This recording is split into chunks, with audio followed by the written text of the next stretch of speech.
আল্লাহ তাআলা যদি দয়া করে আমাদেরকে মাফ না করে, আমাদের বাঁচার কোনো উপায় নাই। আপনি কি ভেবেছেন আপনার নামাজ দিয়ে আপনি জান্নাতে যাবেন?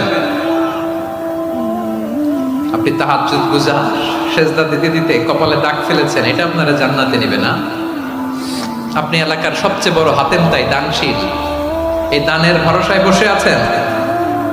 কশিন কালো আমাদের নামাজ, আমাদের রোজা, আমাদের ইবাদত, এগুলোকে মিজানের পাল্লায় উঠালে কোনো ওজনই হবে না।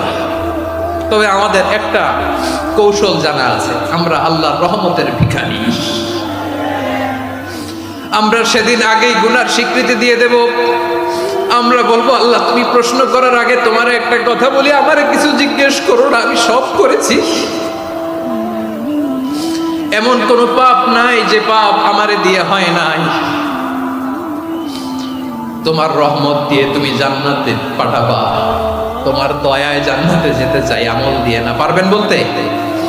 কিয়ামতের দিন আমরা বলবো, আল্লাহ আমার আমল দিয়ে জান্নাত চাই না, আমি তোমার দয়া দিয়ে জান্নাত চাই। তোমার দয়া ছাড়া আমার কোনো উপায় নাই। কারণ আল্লাহ যদি বিচার করে, বাঁচার কারো উপায় নাই। আল্লাহ যদি বলে ফেলেন তুই এটা করলি কেন, ওখানে গেলি কেন, কোরআনে 1000 বার নিষেধ করলাম তারপরেও এই পাপে জড়ালি কেন, এরকম প্রশ্ন ছুড়ে দিলে আমার উত্তর আছে? বাঁচার কোনো উপায় আছে? রোজ হাসরে হে আল্লাহ আমার করোনা বিচার, আল্লাহ করোনা বিচার। বিচার চাহি না তব দয়া চাই, এ গুনাহগার করোনা বিচার। আপনার আমল দিয়ে জান্নাতে যাবেন? কি দিয়ে যাবেন? আল্লাহর দয়া দিয়ে। আল্লাহর রহম আর দয়া ছাড়া কেউ জান্নাতের চেহারাও দেখতে পাবে না।